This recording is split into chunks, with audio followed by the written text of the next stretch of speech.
Ready? So, let's do this. Oh, okay. I got you.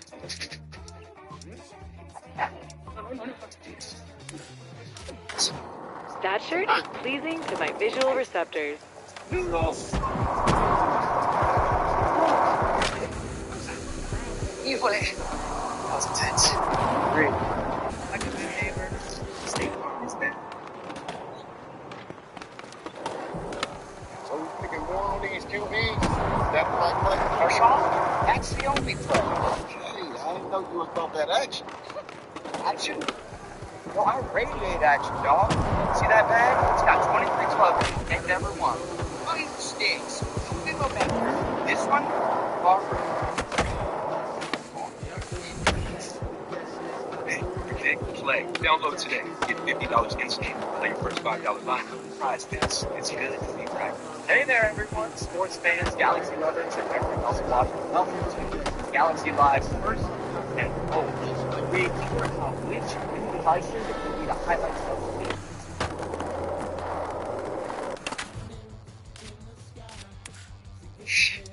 Give me another.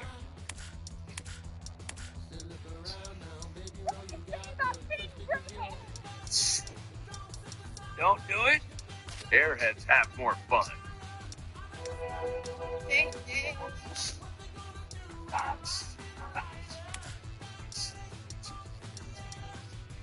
Get up to 22 hours of battery life with Snapdragon.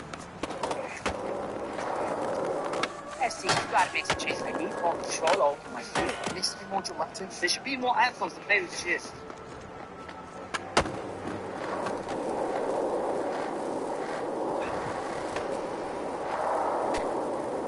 They need DirecTV and showing some major range. With genre packs like My Entertainment, you get a collection of channels and apps that fit your taste. That's your wallet. TV that won't break the bank. I just give it. With your 9 big deal days coming October 7th and 8th, it's such a deal already. To buy or not to buy? That is their question. And nobody knows shoppers better than Shopify. The undisputed, undefeated, check out champion for businesses that want to win. Shop.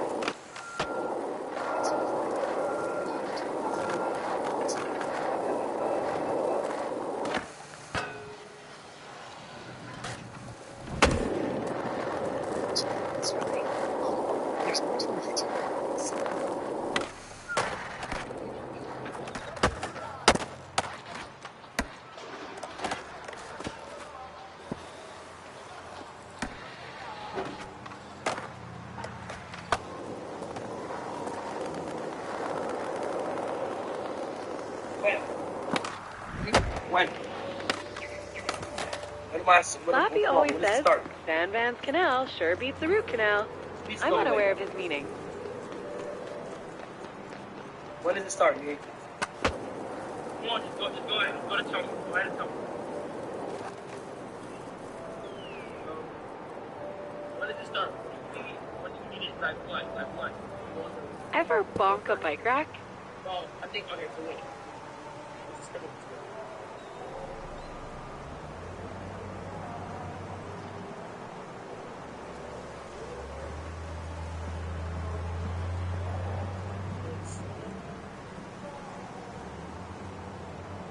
Listen.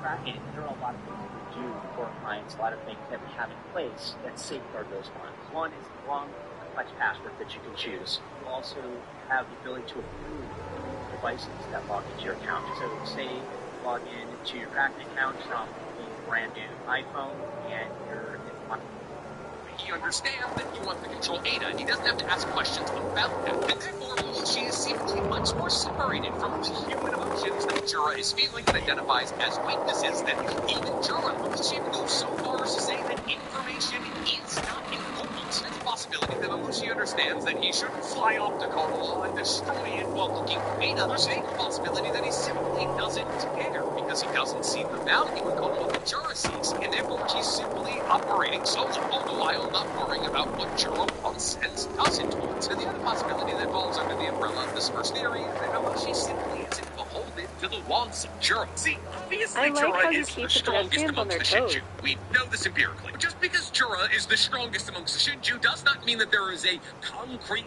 leadership structure. Yes, if we had to pick one leader for the Shinju, we would pick Jura as a leader, but we don't know if the other Shinju have picked a leader at all. Choosing a leader is inherently a very human thing to do. It implies structure and governmental procedures. And as a Shinju are trying to return sentient life to a more bestial form, the building out this kind of structure by electing a leader may not be something that they would do. Therefore, Jura may not have the right to tell Mamushi to not go to Konoha to try and capture the person that he wants to consume. Because fundamentally, that is what Jura would be telling Mamushi. I mean, after all, it was Jura who told all the Shinju that they should search their hearts to find the person they want to consume, and then they should dedicate themselves to consuming that person. Because only after they consume the person that their heart is telling them they want to eat, do they have the possibility of understanding why they exist in the first place. And the reality of the situation is Ada's not leaving Konoha anytime soon. Ada understands as well as anybody that Konoha has been designated as a safe area, and she's terrified of Mamushi because she's one of the few people who's come face to face with a person who wants to consume her, because Mamushi is able to see Ada whenever she's using her Senrigan to watch him in real time. But if Ada was never going to leave Konoha, then Mamushi would never have the opportunity to capture and consume the person that his heart is telling him to capture and consume. And therefore Mamushi, if he stopped from going in Konoha and starting a ruckus, would be stopped from ever completing his believed purpose. And therefore Jura's desire for information would stop Mamushi from ever achieving the thing that Jura told him to do in the first place. So Mamushi, who may operate as an independent entity, but obviously take into consideration what he wants more than what Jura wants. However, there is also the possibility that Mamushi showing up in Konoha is an act of open defiance against Jura, which brings us to our second theory. See, there's absolutely the possibility that Jura has told Mamushi straight up, yeah, I know Ada is inside of Konoha, but I need Konoha to remain intact. Eventually, Ada will leave Konoha, and when she does, then and only then can you abduct her. Unless Jura has essentially told Mamushi that my desire is more important than yours. And if this is the case, Mamushi showing up in Konoha, boldly walking down the street looking for Ada, would be an open and defiance against Jura that could possibly sever his ties to Jura and Hidari forever. Also, that he can make a desperate attempt to consume the woman that he believes he loves. This would also explain why Mamushi ends up coming in Konoha alone. Well, yes, Mamushi has never really had a partner. I told you this spot was hard to reach. Trust me, though. Jura, and Mamushi has always kind of been by himself because he's creepy and everyone hates him. Hashinkoji didn't mention anything to Shikamaru about the idea of Mamushi being backed up. He simply said Mamushi is going to invade Konoha in about a week. Here are his abilities and how to counter them. Not, hey, Mamushi's going to invade in about a week, and after you're done defeating Mamushi, Hidari and Jura are also going to show up. It's just Mamushi. Now, look at you, Wallcrawler. You're halfway there. Of the other Shinju, and thus Mamushi invading Konoha would go beyond the don't detection stop of Jura, here. and therefore Let's Jura keep had climbing. any interest in making sure Vertical that some of the exploration Shinju pays survived. off It makes with sense loads that he of would new back spots up to Mamushi, skate, unless make, or Mamushi scout. was openly acting against his will. It also means that when Mamushi is inevitably defeated, there won't be some other Shinju there to collect his soul. But what if Mamushi doesn't die in Konoha? What if after being defeated he retreats, presumably back to the other Shinju and Jura? Remember the transition stuff in Caveman we talked about? He may not have allies to retreat to, as his blatant disobedience towards the will of Jura could sour the relationship between Mamushi you are and the Jura. captain of Caveman. And actually, this idea makes a fair amount of sense. See, Bob most likely is not getting his soul door back. One, he got turned into a tree at the Kara Hideout, which is in a different dimension from Earth. And two, even if he was trapped in a tree somewhere in Earth's dimension, no one cares enough about Bob, the Kara Outer, to hike his soul door all the way to his tree and bring it back to life. Who's probably the only person who knows where Bug is. Definitely doesn't care. The Shinju have no reason to give a soul door back to a tree, and Bug was antagonistic to Konoha. He was sworn of Jig, and he helped in the creation of the Cyborgs. There's literally no one who want to, and no reason to bring Bug back to life. And therefore, when Mamushi is taking out his soul door, he will also be taking it into the show that Sakari is actually going to be someone precarious. There's a possibility that his soul door can be destroyed. Therefore, since it could never come back to life, therefore, Mamushi's end will probably also be Bug's end, which, like I said, makes a fair amount of sense because both Bug and Lelouch have been painted as despicable, low-down characters. Spot is the bearer character that we should feel no empathy towards, and then Lelouch retreating from an attack that he launched would not only be on brand, but would open up the door to something like Juro finishing him off, which would also thematically exist as a physical reminder of the differences that they have on ideas like love and information. As Juro snuffing out Lelouch, who openly told him that You're halfway information there. the collection of it Hope is no not one drops important. the flower pot on your Juro head. physically That would arguing his suck. point. You didn't think information was important, so you openly disobeyed me, attacked the place I told you not to attack, and destroyed some of the things I could have learned from. Now, as penance, you die. Oh, Nick, Juro wouldn't kill Lelouch. He's a Shinji. This is the same Juro who did not step in to save either Ryu or Matsu. Juro didn't step into the battle in the land of wind until he realized Boruto had hopped onto the scene. Whereas both Ryu and Matsuri were covered head to toe in claw marks, Juro had popped out whenever he wanted. He has no feelings towards the other Shinju. That's the point he's been trying to make the entire time. And fundamentally, what's the difference between not saving people who you could have versus pulling the trigger yourself? There really isn't one. It's literally the entire point of the trolley problem. And after finishing off Lelouch after his battle against somebody like maybe Daemon, All right, the Dax love a good spectacle. Here's an appropriate challenge to close out this tour. Let's go! For establish the pertinent threat that while fighting against Hidari, there is a possibility that a Soul Lord is destroyed and therefore Sasuke is lost forever. Now, this seems like a kind of best case scenario, as it could shoot you eliminating each other. Worst case scenarios, Blackheart there. Okay, this tour, just see that pool you were... Attacking Konoha is Go, crush it. Walking into Konoha, looking for Ada, and therefore possibly destroying large swaths of it. Actually, like that Juro doesn't necessarily care. Konoha doesn't destroy the purposes of this month. This would mean that in 1 week's time, when Lelouch is supposed to invade Konoha, Juro has maybe the threshold information that believes he can flee from Konoha. First, Juro's been able to all possibly coming out of Konoha. Shinju will move on from their information collection phase to their destruction and consumption phase. She is the first step in that process. This case scenario for a multitude of Holy reasons. crap, you did it!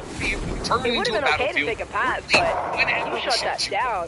Well, yes, Konoha The Dax will dig the footy. That was nuts, and they... being left either near Konoha or inside of What an Konoha, ender! I think that deserves a little R&R. Might as well take advantage of the view while we're up here.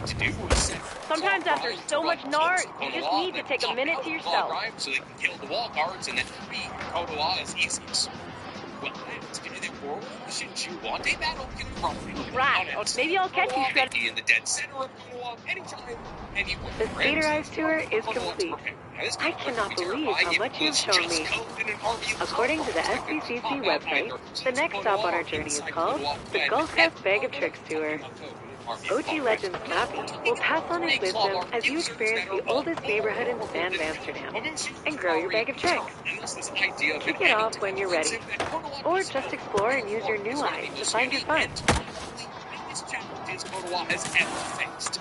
This moratorium on non-attending Konoha has been lifted. It means that Sarada and Himawari can become targets wherever, whenever. While they're asleep, while they're training, while they're eating, while they're alone. Is it the fact that Himawari lives alone? Good to see you again. Welcome to the Bag of Tricks tour. Now that Issy showed you how to look at the world like a skater, it's time to give your trick repertoire a boost. I'm going to give you a rundown on some more ways to grind, and cap it off with a fun little love line.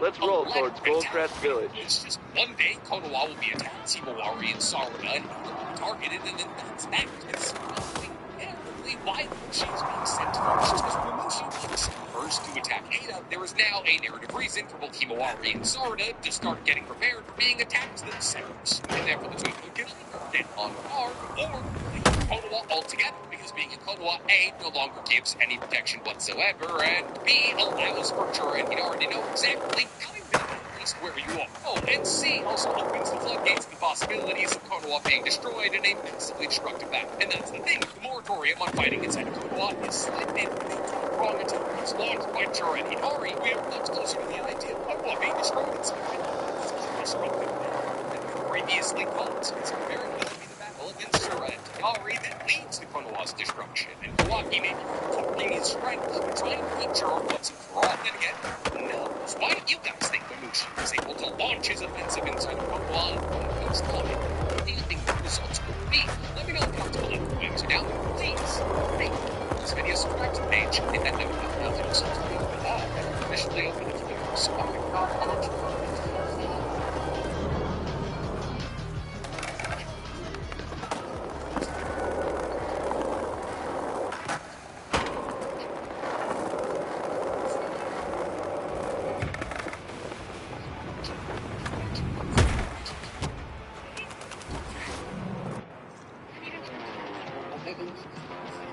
Secrets, family drama, and old claims with Zach.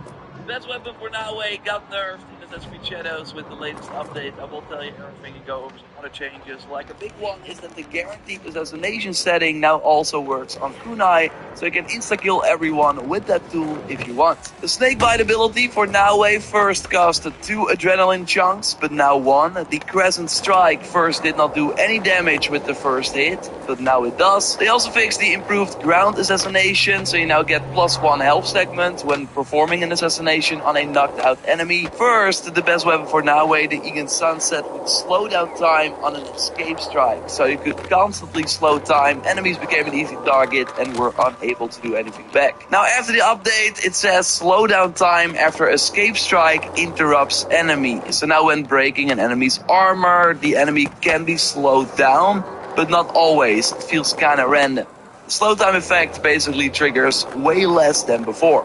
The best weapon for Naue got nerfed in Assassin's Creed Shadows with the latest update. I will tell you everything and go over the changes. Like a big one is that the guaranteed assassination setting now also works on Kunai, so you can insta-kill everyone with that tool if you want. The Snakebite ability for Naue first costed 2 adrenaline chunks, but now 1. The Crescent Strike first did not do any damage with the first hit, but now it does. They also fixed the improved ground assassination, so you now get +1 health segment when performing an assassination on a knocked out enemy. First, the best weapon for Naue, the Egan Sunset, would slow down time on an escape strike, so you could constantly slow time. Enemies became an easy target and were unable to do anything back. Now after the update, it says slow down time after escape strike interrupts enemy. So now when breaking an enemy's armor, the enemy can be slowed down, but not always. It feels kinda random.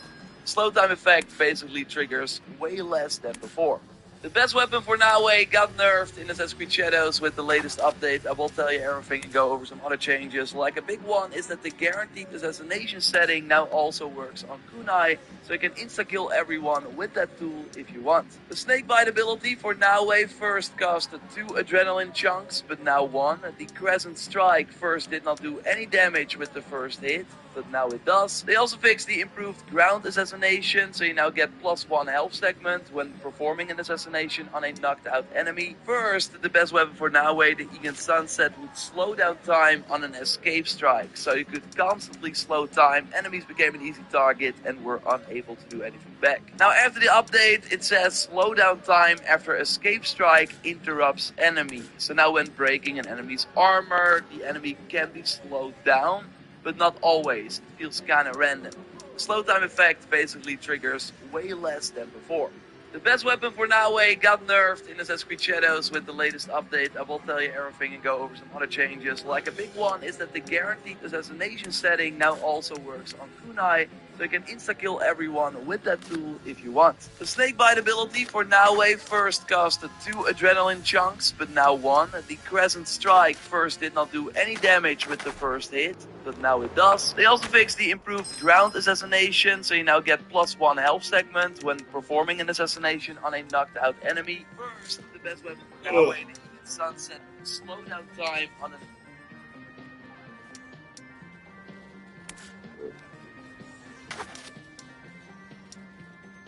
So a couple of days ago, I got an email from a fan asking me the question, what were Naruto's biggest missed opportunities?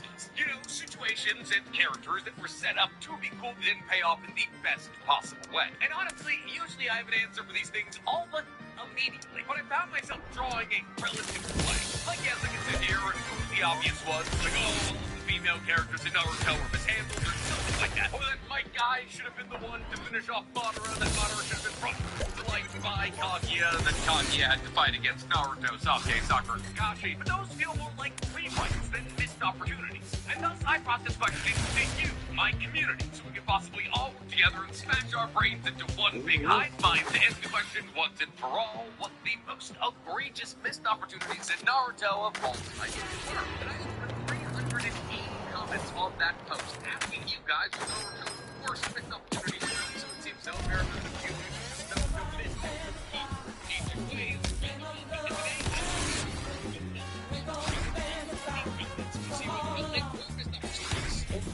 Because today, we're talking Naruto's biggest missed opportunities.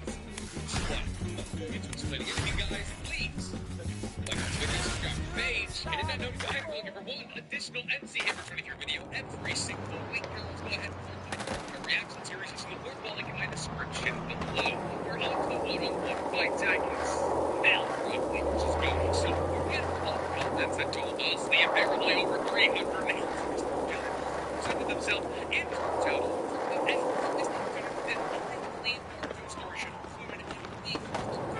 Email to me that started our video in the first place. So the email that was sent to me asking me about Naruto's biggest missed opportunities, use this missed opportunity as an example to get my mind churning. And that missed opportunity, according to the fan who emailed me, was the fact that we never see Elemental release